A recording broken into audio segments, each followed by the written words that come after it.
పశ్చాత్తాపంతో శరణాగతితో తెచ్చి సీతనప్పచెప్పు. శరణాగతి చెయ్యి, నిన్ను వదిలిపెడతా, లేకపోతే రాక్షస జాతిని నశింపచేస్తాను అని రాముడు నీకు చెప్పమన్నాడయ్యా అన్నాడు అంగదుడు రావణుడితో ఆ సభలో. అంతేకాదు, నువ్వు ఒక్కడవే చావటం కాదు, నువ్వు, నీ అమాత్యులు, నీ పుత్రులు, నీ జ్ఞాతులు, నీ బంధువులు మొత్తం చేస్తారు నీ వల్ల. మొత్తాన్ని వధిస్తా అన్నాడు రాముడు.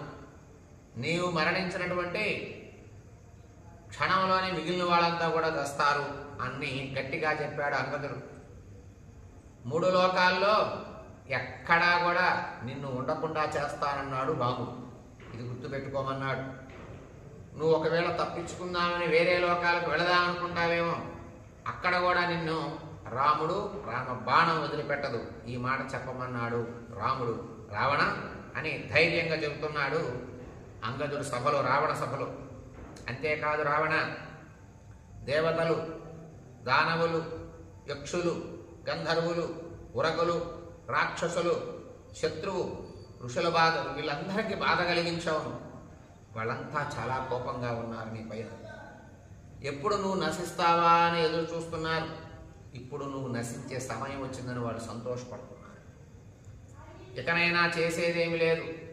జరిగిన తప్పు జరిగింది కనుక నీవు సత్కారపూర్వకంగా సీతకు నమస్కరించి, రాముడికి నమస్కరించి సీతను తీసుకొచ్చి రాముడికి అప్పగించు.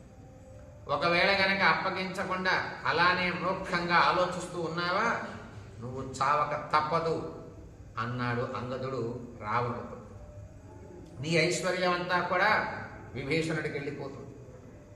లంకా పట్టణానికి విభీషణుడు రాజు అవుతాడు.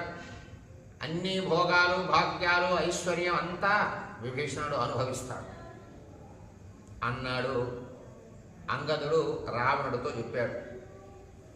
రావణుడు అన్నీ కూడా విన్నాడు. విని ఊగిపోయాడు కోపం. రోషం వచ్చేసింది. పట్టుకోండి ఆ దుర్బుద్ధిని, ఆ వానరుణ్ణి, అంగదుడిని పట్టుకోండి, చంపండి అన్నాడు. మంత్రుల్ని ఆజ్ఞాపించాడు రావణుడు. కోపంతో క్షణం కూడా ఆలోచించకుండా వెంటనే ఈ మూర్ఖుణ్ణి పట్టుకోండి, ఈ వానరుణ్ణి పట్టుకోండి. దుర్బుద్ధి, ఎప్పుడు ఏం మాట్లాడాలో, ఎవరి ముందు ఏం మాట్లాడాలో తెలియనటువంటి ఈ యొక్క అంగదుడిని పట్టుకోండి, ప్రాణాలు తీయండి అని మంత్రుల్ని ఆజ్ఞాపించాడు రావణుడు. కొంతమంది భయంకరమైన రాక్షసులు వచ్చారు, వచ్చి పట్టుకోబోయారు. అంగదుడిని పట్టుకున్నారు. పరాక్రమంతో ఉన్నాడు, అగ్ని తేజస్సుతో ఉన్నాడు అంగదుడు.